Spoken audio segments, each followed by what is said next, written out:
Hello everyone, मेरा नाम रजत है। मैं अडोबी कंपनी में एज ए सॉफ्टवेयर टेस्टर काम करता हूँ।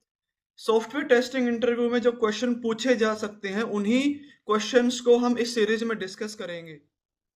इस इंटरव्यू सीरीज का हमारा दूसरा क्वेश्चन है, why should we perform software testing. यदि आपने हमारी पहली वीडियो नहीं देखी है तो आप आई बटन पे क्लिक करके या डिस्क्रिप्शन में दिए गए लिंक के द्वारा आप पहले की वीडियो देख सकते हैं, जिसमें हमने आपको इंटरव्यू का पहला क्वेश्चन वहां पे आपको बता रखा है। अभी हम बात करते हैं क्वेश्चन नंबर 2 की, जो है कि हमें सॉफ्टवेयर टेस्टिंग परफॉर्म क्यों करनी चाहिए। ये आपका किसी भी इंटरव्यू के अंदर ये क्वेश्चन आपका हो सकता है सॉफ्टवेयर टेस्टिंग प्रोफाइल के अंदर। सो इसके हम मल्टीपल रीजन हम दे सकते हैं। पहला रीजन है कि हमें चेक करना है कि जो क्लाइंट की रिक्वायरमेंट है, जो सॉफ्टवेयर पे हम काम कर रहे हैं, जो क्लाइंट ने रिक्वायरमेंट हमें दी है, क्या वो रिक्वायरमेंट फुलफिल हो पा रही है या नहीं हो पा रही है।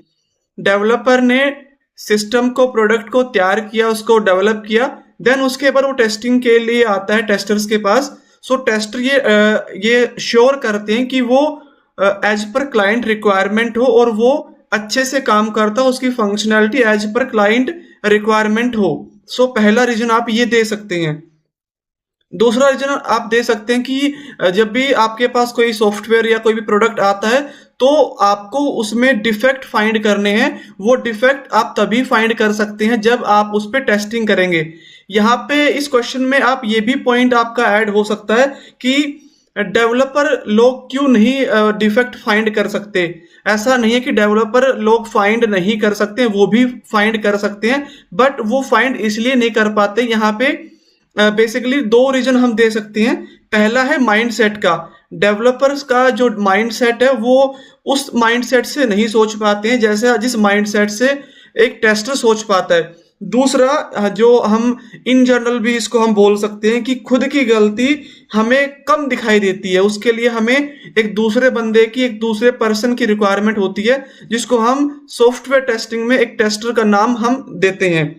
तीसरा जो आप इसमें रीजन दे सकते हैं कि अगर आप टेस्टिंग करते हैं अच्छे से, उसमें आपको डिफेक्ट मिलते हैं, डिफेक्ट आप लेके जाते हैं डेवलपर के पास, डेवलपर उन डिफेक्ट को फिक्स करता है, देन आपको दोबारा से वो टेस्टिंग के लिए उस प्रोडक्ट को देता है। जैसे ही वो डिफेक्ट आपके एंड से एंड टेस्ट एंड डेवलपर के एंड से फिक्स हो जाते हैं, उसके बाद आपके पास एक क्वालिटी प्रोडक्ट आपके सामने आता है। सो इससे ये हम कह सकते हैं कि इससे सॉफ्टवेयर की क्वालिटी इंप्रूव होती है। इसीलिए भी हमें सॉफ्टवेयर टेस्टिंग करनी चाहिए, करनी पड़ती है।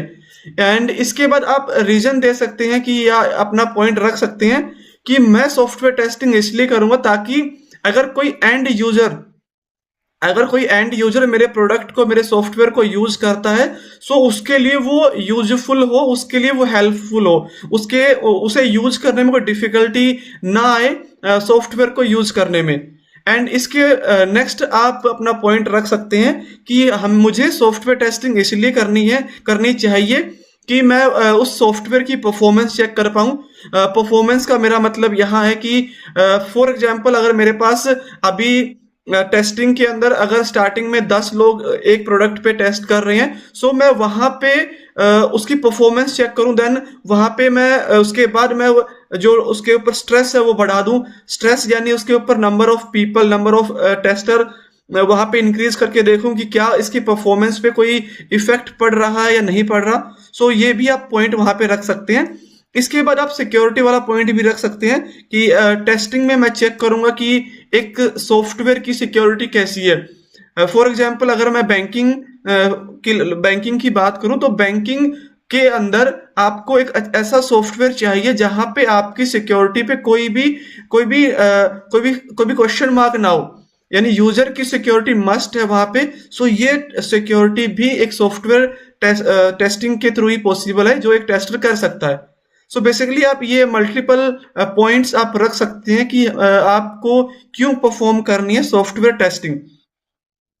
अगर आपको पूरा क्वेश्चन का आंसर चाहिए तो मैंने यहाँ पे पूरा क्वेश्चन का आंसर आपको आपके सामने लिख दिया है। ये नोट्स आपको डिस्क्रिप्शन में मिल जाएंगे, वहां से आप इसको इजीली आप देख सकते हैं। इसके अलावा अगर कोई भी डाउट आपको है इस वीडियो में या इससे पहले की वीडियो में, तो आप मुझे लिंक्डइन पे आप मुझे पिंग कर सकते हैं, या फिर आप हमारे टेलीग्राम चैनल को भी ज्वाइन कर सकते हैं। ये डिटेल्स मैंने यहाँ पे मेंशन कर रखी है।